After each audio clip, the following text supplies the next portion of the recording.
Deus, nosso Redentor. Pão da vida és tu, Jesus, o pão do céu. Bem-vindo, querido irmão, querida irmã, esse nosso encontro semanal com a Palavra de Deus, esse nosso Pão da Palavra. No domingo passado foi encerrado o ciclo do Natal e nesse domingo a igreja retoma o tempo comum, segundo domingo do tempo comum, e nos propõe as bodas de Caná para a nossa reflexão, João no capítulo 2. Esse texto tem uma teologia muito bonita, né? O povo da Bíblia utilizava a metáfora do casamento para falar da relação de Deus com o seu povo. E os profetas anunciaram que Deus um dia haveria de casar-se com o seu povo. Esse casamento aconteceu quando Jesus de Nazaré, o Filho de Deus, foi enviado à nossa história. E o que é que o texto nos ensina? Está uma festa de casamento, acaba-se o vinho, que é símbolo da alegria.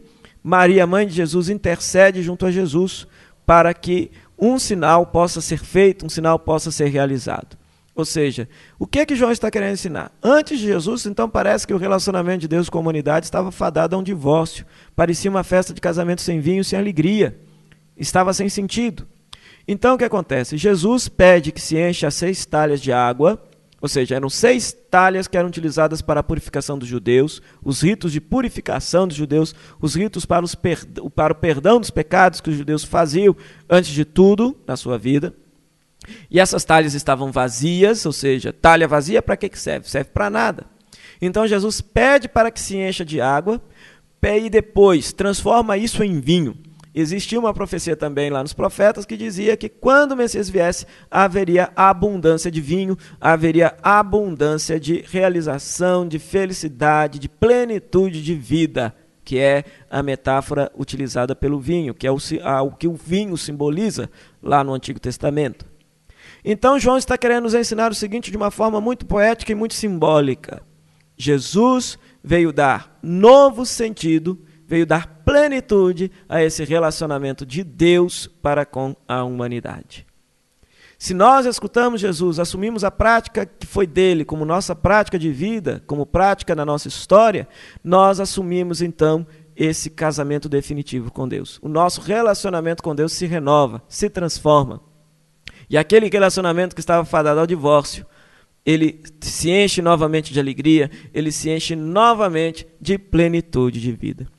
E vai terminar o evangelho dizendo assim, que Jesus realizou esses sinais para que seus discípulos crescem nele. Nós estamos vivendo o ano da fé. E aqui eu faço uma interpelação.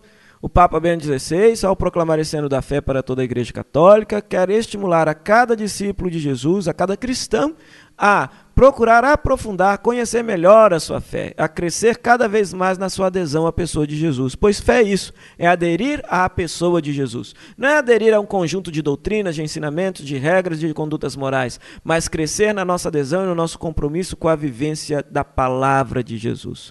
Então, que se a nossa vivência, a nossa adesão a Jesus está, que nem esse casamento lá nas bodas de Caná, fadado ao divórcio, fadado ao fracasso, que Deus nos conceda a graça então de renovarmos o nosso compromisso, de renovarmos a nossa adesão a Jesus, a fim de sermos seus discípulos e missionários, e agindo, transformemos o mundo, para que o mundo tenha mais vida plena, vida em abundância. Louvado seja o nosso Senhor Jesus Cristo, para sempre seja louvado.